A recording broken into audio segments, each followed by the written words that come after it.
نحمده ونصلي على رسوله الكريم اما بعد فاعوذ باللہ من الشیطان الرجیم بسم اللہ الرحمن الرحیم۔ حدیث میں بھی پڑھتے ہیں کہ نبی صلی اللہ علیہ وسلم نے فرمایا جو شخص 10 بار قل هو اللہ احد پڑھتا ہے اس کے لیے جنت میں ایک محل بن جاتا ہے۔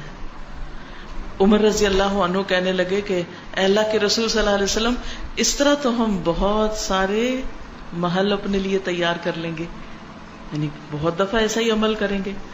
آپ نے فرمایا اللہ کے پاس اس سے بہت زیادہ ہے، بہت اچھا ہے، یعنی تمہارے گمان سے کہیں زیادہ ہے اس کے پاس۔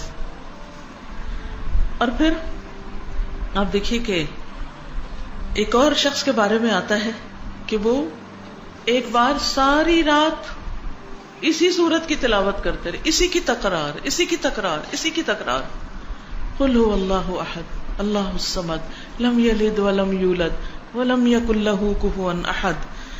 اور حقیقت یہ ہے کہ اگر آپ کسی وقت دعا کرنا چاہیں اور اللہ کے قریب ہونا چاہیں، اللہ تعالی کی قدرت اور عظمت کا احساس اپنے دل میں بٹھانا چاہیں تو آپ کو کیا کرنا چاہیے؟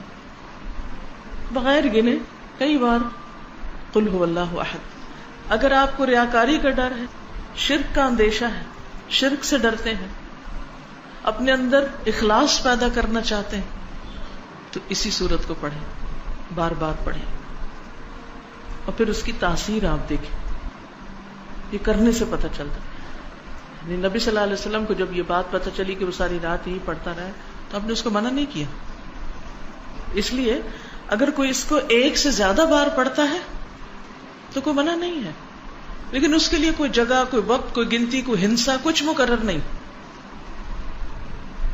کیونکہ ایک ہی آیت کا یا ایک سورت کا بار بار پڑھنا انسان کے اندر اس کا فہم زیادہ کرتا ہے، اس کے اندر غور و فکر اور تدبر زیادہ ہو جاتا ہے۔ تدبر کے لیے تکرار چاہیے ہوتی، بار بار پڑھو۔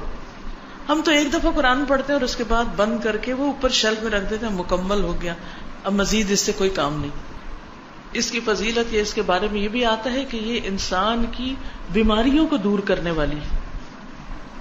اب بیماریوں کو کیسے دور کرنے والی؟ سب سے بڑی بیماری اور علت کیا ہے؟ شرک۔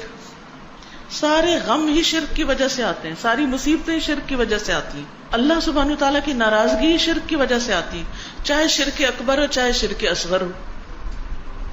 شرک اکبر تو بتوں کو پوجنا، اور شرک اصغر کیا؟ ریاکاری کرنا، دکھاوے کے کام کرنا، اپنے نیک کاموں پہ فخر کرنا، لوگوں کو بتانا کہ میں کیسا کیسا نیک ہوں۔ تو اس کا علاج کیا ہے کہ انسان قل هو اللہ احد پڑھے۔